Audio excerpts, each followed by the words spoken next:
Back here on Clubhouse Confidential, Clubhouse consultant Jay Jaffe joins us now. Barry Larkin gets in. You heard me complain about everybody else. Bernie Williams at under 10%. Jay, I'm very upset. But let's look ahead, all right? What do you think of Bonds and Clemens and how they do on the ballot next year? Well, in Barry Bonds and Roger Clemens, you have the best hitter and pitcher since the World War II era, at least according to my system, JAWS, which I use to measure players against the candidates in the Hall of Fame. I think both of them are probably going to be deprived of first ballot entry. I do think there will be significant factions that do vote for them, and I think they'll get in eventually. Really? You mean like within 5 years or something like that? Yeah, I think it'll take a little bit of time for these PED-related hysteria to die down, but I do think they'll get there. You know, I don't know. I remember wondering what Mark McGwire would get vote-wise, and he came in around 20% or 22, 24%. And I remember thinking, whoa, so they really are holding it against the guy. And now here's Barry Bonds, who was McGwire and more.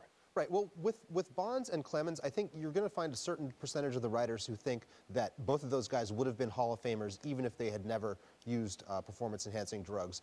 On Friday when we had the roundtable on here, John Heyman was somebody who voiced that that viewpoint, and I've heard that quite a lot, actually. Jeff Bagwell did a little better year two.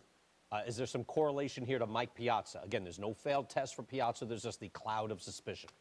Yeah, I mean, in terms of Bagwell, Bagwell's in very good shape now with 56% in the second year. As for Piazza, I think, in the same way, he's going to have to probably wait out a little bit of the initial suspicion, but I do think he'll get there eventually.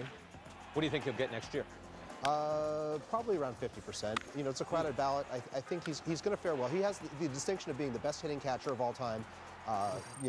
Nobody really loves his defense, but the offense really outweighed it, especially because he did all that he did in the pitcher's park. Most home runs ever for a catcher, highest slugging percentage for a catcher.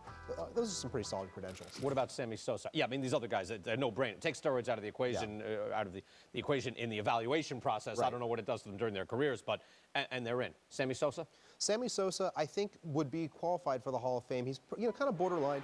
I have him ahead on peak value among right fielders, but a little bit behind on career value. He had a really nice 5-year peak, worth about 7.5 wins a year. Obviously, the 3 times topping 60 home runs, 600 home runs, that's 7th all time. If there were no PED questions, I think he'd get over the top.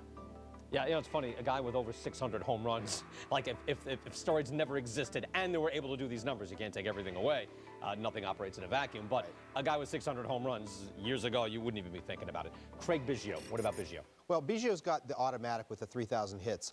When I look at him with JAWS, though, he comes in a bit above below the standard of the average Hall of Fame second baseman. Mostly he gets he gets dinged for his defense at second base at the beginning of his career after he converted from catcher, and at the end of his career before they moved him to center field. He was a catcher, a second baseman, and a center fielder. He moved all fielder. around. Really, with the on base and the net steals and all that? You have to remember, he did very well during the Astrodome years, which went through 1999.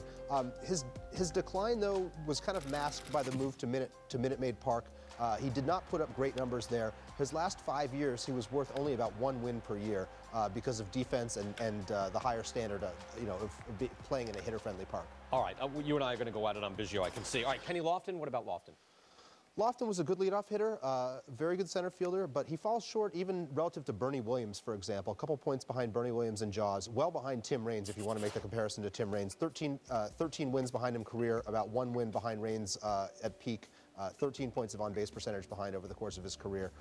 Not a great candidate, not much postseason value either, despite being there, I think, something like 95 games. I'd agree with that. There's also a trend in voting to be aware of here, and I want to make people aware. When there's a big class coming up first year, the holdovers actually lose votes. It shouldn't happen. You have 10 slots. There's room for everybody, but it happens. Take a look at 1999 when the first ballot guys were George Brett, Robin Yount, Nolan Ryan, and Carlton Fisk. Tony Perez took a big hit. Jim Rice, Gary Carter also lost votes. Go back to 1989. This was Johnny Bench and Carl Yastrzemski. They debuted on the ballot. They got in. Also first year on the ballot, Fergie Jenkins and Gaylord Perry. Jim Bunning, Jay, he was 4 votes away in 1988. He dropped back to 63%. Tony Oliva, big step back. He never really recovered from that, his candidacy at the very least. So knowing that, could that happen to Jack Morris, who is getting closer at 67%? Could he drop back because of the big class? Well, I think Jack Morris is in better shape. He's got less time on the ballot, and I think that works in his favor because the writers sort of feel a sense of urgency. They don't want to be the one who withheld their vote and saw his candidacy expire. lately we've been seeing guys who get up to the 60% plateau and get in 2-3 years later.